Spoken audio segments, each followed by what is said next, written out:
اهلا وسهلا بيكم، يا رب تكونوا بخير وفي احسن صحة واحسن حال. لو كان في نوع النهاردة من الاعشاب انا عايزاك تركز عليه بشكل كبير هيكون هو الكركم.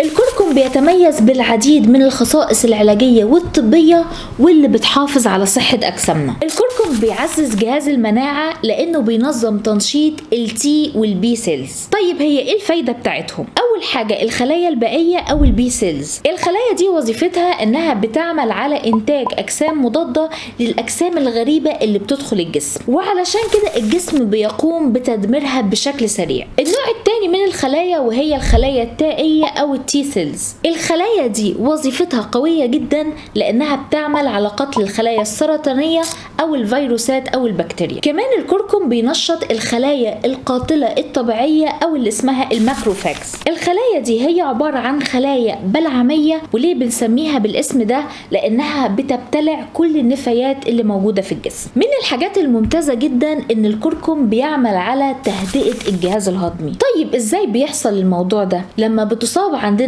المعدة أو الأمعاء بأي التهاب أو أي انفلاميشن، فهو بيبدأ يعمل على شفاء البطانة الحساسة للجهاز الهضمي عن طريق إن هو بيحافظ لي على صحة الحاجز المعوي في الجسم. هحاول أبسط لكم النقطة دي. بطانة المعدة هي عبارة عن حاجز مبطن بالمخاط. الحاجز ده بيحمي جدار المعدة. طيب الحاجز ده لو حصلت له أي مشكلة وبدأ يضعف، العصارات الهضمية بتبدأ تتلف بطانة المعدة، وده بيؤدي إلى التهاب شديد جدا. علشان كده لما احافظ على الحاجز المعوي سليم يبقى انا كده حافظت على بطانة المعدة، وفي نفس الوقت انا منعت المعدة من اي التهاب ممكن يحصل لها. ده غير ان الكركم بيساعد على تحفيز الصفراء اللي هي بتحسن بشكل كبير جدا من عملية الهضم، وكل ما الهضم هيبقى افضل كل ما التمثيل الغذائي هيبقى افضل وحرق الدهون كمان هيبقى احسن. وخليني اقول لكم على معلومة مهمة جدا. المكون الرئيسي في الكركم هو الكركمين. الكركمين بيعمل حاجة مهمة وهو انه بيمنع نمو الانسجة الدهنية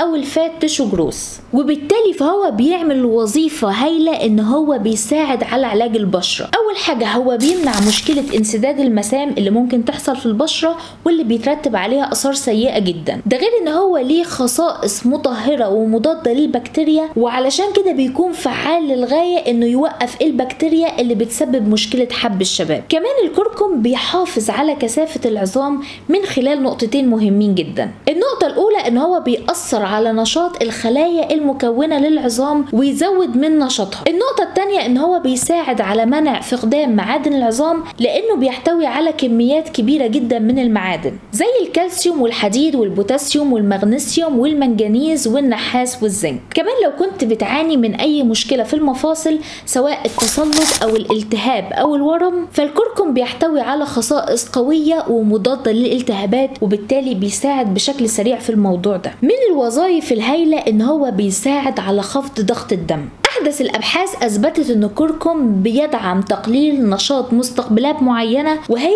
سبيسيفيك الفا ريسبتورز.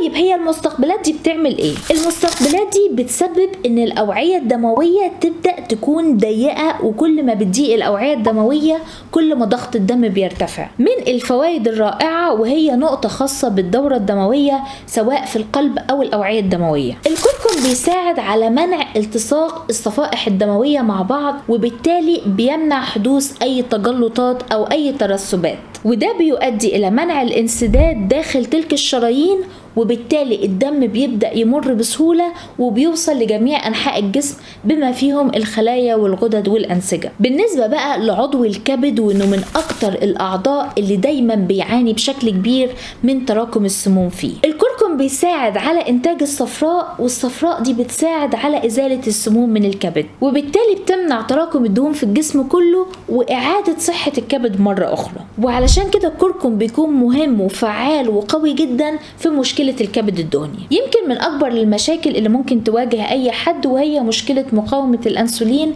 اللي بتترتب عليها حاجات كتير من أشهرها مرض السكري. الكركم بيساعد على خفض مستوى الجلوكوز في الدم، بالتالي بيخلي فيه ضغط أقل يحصل على البنكرياس، وبالتالي الجسم بيبدأ يكون أكتر حساسية للأنسولين، ومشكلة مقاومة الأنسولين دي تبدأ تختفي، ويبدأ مستوى السكر في الدم إنه يرجع للمستوى الطبيعي بتاعه. نقطة مهمة جدا وهو الناس اللي ممكن تكون بتعاني من ورم في الرئة أو حدوث ورم على الرئتين. ثبت ان الكركمين بيحسن وظائف الرئة، وكمان بيقلل الالتهاب في الشعب الهوائية، ده غير ان هو بيحمي الرئتين من الاضرار الناجمة عن سواء التلوث او التدخين.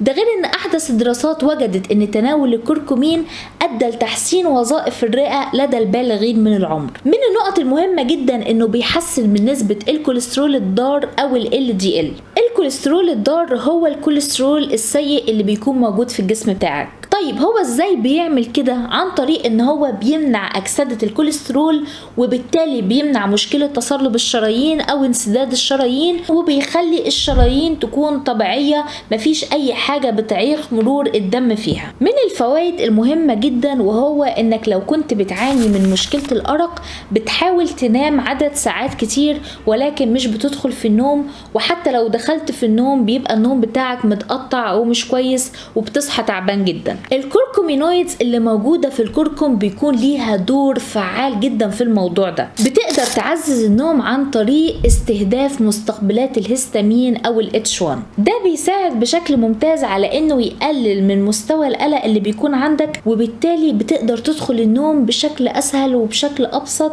وبتكون مرتاح في النوم بتاعك، وبتكون جودة النوم ممتازة، والنوم نفسه بيكون عميق. طيب ازاي تستخدم الكركم بشكل تقدر تستفيد منه؟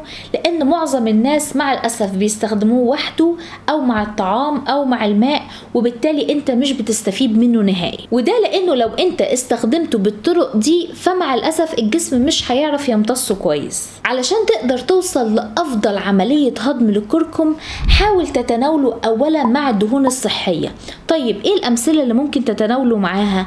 عندك يا اما زيت جوز الهند او زيت الزيتون او الافوكادو. في طريقة تانية مهمة جدا انك ممكن تتناوله مع الفلفل الاسود، وخليني اشرح لك ايه اللي بيحصل في النقطة دي. الفلفل الاسود بيحتوي على مادة فعالة قوية اسمها الببرين. الببرين ده بقى بيحمي الكركم من الانزيمات الهضمية اللي بتحاول تزيل الكركم بسرعة من مجرى الدم، وعلشان كده لو اخدته مع رشة او رشتين من الفلفل الاسود فانت كده بتضاعف امتصاصه 1000 مرة من انك لو اخدته وحده. في نقطة ثالثة انك ممكن تضيفه على الطعام، ولكن هتسخن الطعام ده، يعني الكركم هيتحط على الخضار مثلا بتاعك او الاكل بتاعك وهتبدأ تسخنه على النار. الطريقة دي بتزود جدا من قدرته على محاربة الخلايا السرطانية، كمان بتقوي من المادة الفعالة بتاعته، وفي نفس الوقت بتساعده على الذوبان في الماء. يبقى احنا كده عندنا 3 طرق. اول طريقة انك تاخده مع الدهون الصحية، تاني طريقة انك تاخده مع الفلفل الاسود،